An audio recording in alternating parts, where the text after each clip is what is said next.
Yeah. All right, thank you. Let's see.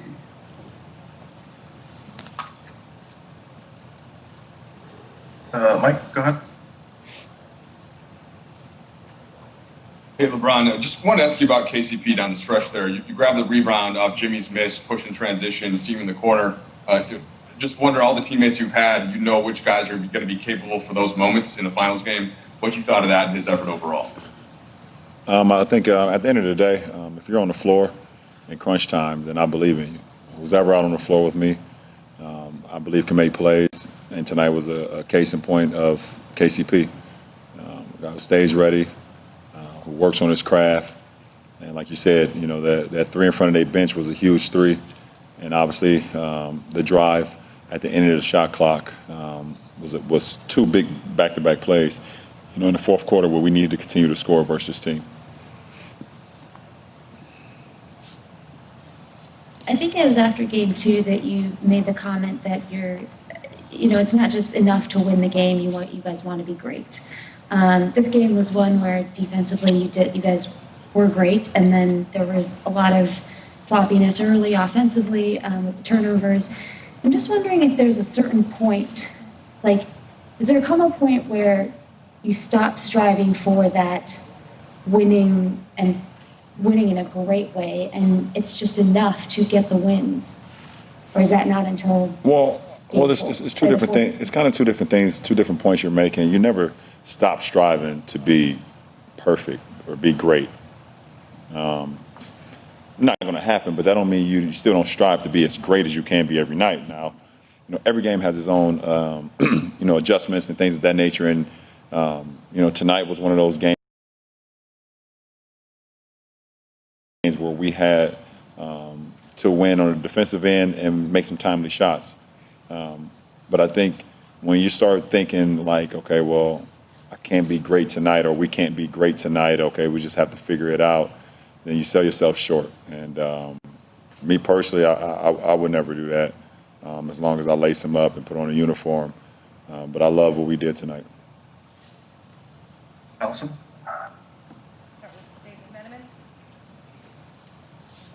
LeBron, you guys took a 5-point lead to the fourth quarter and won the game, which made you, as a team, 56-0 this season, taking a lead into the fourth.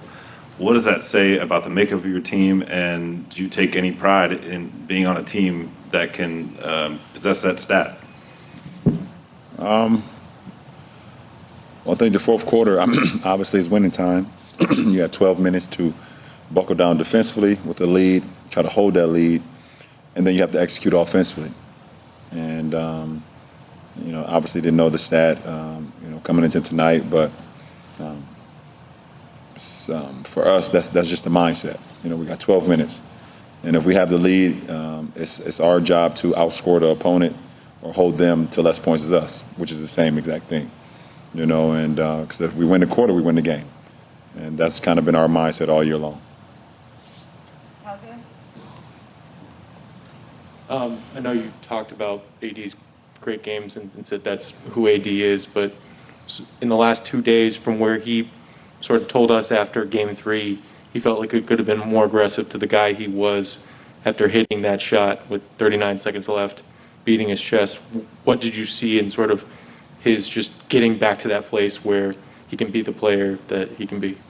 Well, I mean, he's a big shot maker in the shot clock, early in the shot clock, fourth quarter, first quarter, everything in between. And it was just a great setup by Doe. First, the possession before that, Doe was able to fake it like he was going back to him, carry himself into the lane, get a layup. And then, kind of the very next possession, he was able to, find him. And AD just kind of stared at the shot clock, knew it was late in the shot clock, and obviously trusted his shot that he works on consistently. So, big time shot, big time play for our team to be able to put the game away. Sam? Ron, Spo just said over here that this game being tight back and forth the entire time, that it came down to moments of truth. You guys won more than they did at the end. But when AD hits that shot and you're doing the Ric Flair and screaming a little bit, is there a different kind of satisfaction when y'all are so tight all night long and then you have that kind of a breakthrough at that point? Well, you kind of know momentum plays and momentum shots, depending on the score, the time, what's going on, within the last few possessions. They were going back and forth, with us, and we were going back and forth with them. Duncan Robinson hits one off the glass at the end of the shot clock for a three. Bam hits one off the glass and, right there before the matter. I can go every other day if that was the case be, but I'm going to take full advantage of it. It gives me an opportunity to continue to get my body right, my mind, and everything in between. So I'll take full advantage of it, but it does nothing for me besides just getting a little extra day. I guess it does. I guess it does do a little something, but it's not needed for me personally. Chris?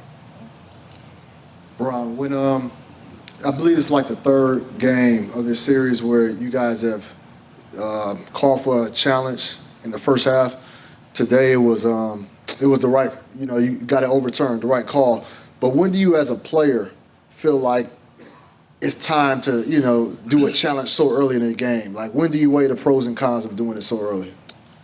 There's certain momentum plays throughout the first half. A certain rhythm that you have, either offensively or defensively, that if that call is made correctly, then you continue to stay in that zone. You continue to stay in that rhythm.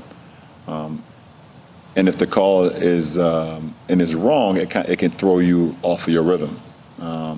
So we've wanted to challenge some things in the first half that we just felt like, okay, even if we were right, maybe that's not the time. We still got our rhythm. We're good, whatever the case may be. But we felt like in that particular moment, we were playing some really good basketball. We was defending at a high level. And we knew for sure, we knew 100%, because I was guarding the ball. I knew for sure I didn't touch the ball. Hero just he tried to float it over me, and it kind of hit the backboard and hit the wire. So, Coach is always kind of like, 50-50 about it. And obviously, as a player on the floor, you hate to tell your coach to challenge and you're not 100%, but I was for sure 100% about that play. Okay, we'll go to Jeff. Jeff? No, Jeff. That's okay.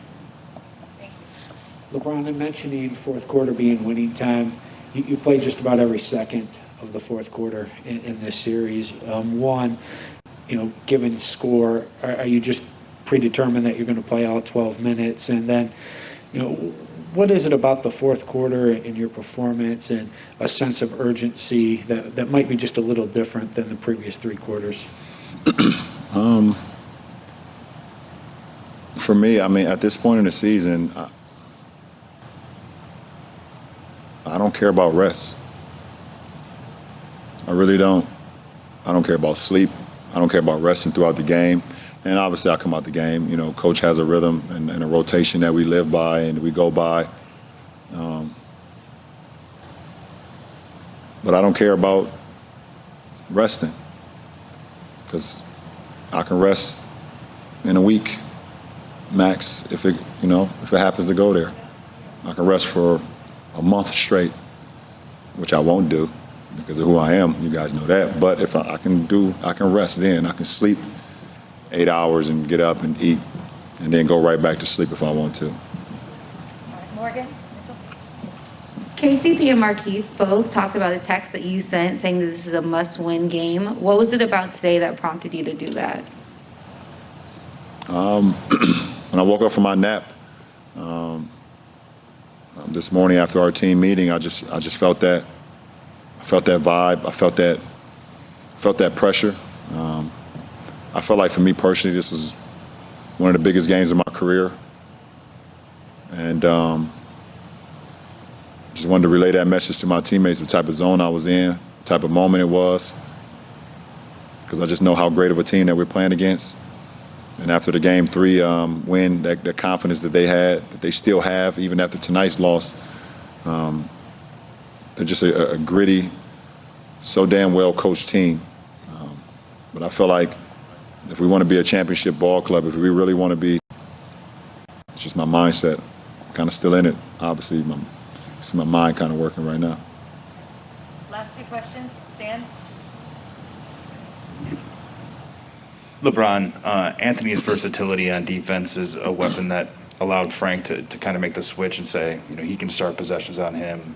You and Markieff would be the only three guys that wouldn't switch. But specifically, just AD's ability to do that, to still get back and protect the rim and to still deter shots. Is it kind of unmatched? Yeah, that's why he's the Defensive Player of the Year. We said that all year because his ability to play 1 through 5, guard anybody out on the floor, take the challenge, not only guard on the perimeter, but continue to protect the paint. Guards drive on him. It's hard to score on him. You see how high Harold threw that ball up? It went in, but he had to throw that thing up to the skyscrapers, right? The guy can do everything defensively. Guard, like I said, guard on the ball, guard the post, can slide his feet with guards, can contest, can body up with bigs. Need I say more? Yes or no? No, I won't say more. All right, last question, Will. David Aldridge. Thank you. David Aldridge, please. Ron, this is your 258th playoff game. I think most people who get PhDs usually have about 2 or 3 extra years of education. And I'm wondering, how much have you come to enjoy the adjustment game to next game change that you have to make when you're in the playoffs against good teams with good coaches that know what they're talking about and know how to adjust and they're going to make correct decisions? I think, David, that's the best part. That's the best part. I get so excited, like right now I'm excited about our meeting tomorrow watching film and breaking that down and seeing things that we can do better, seeing things that we did do well, thinking about the adjustments that they possibly or will do, because I know Spo going into game 5. That's the best part about it. It's a chess match. And when you get to this point in your career, having your mind at a high level is so much more than the physical. Because at this point, we're all great players. We're all here for a reason. We're in the finals, both teams, both conferences, and anybody that hits the floor, they're on the floor for a reason. So to be able to think through the game and understand and see the adjustments and try to, make plays before plays even seem like they're going to be possible, that's the best. That's the best part for me personally. Thanks, LeBron. Appreciate it. So LeBron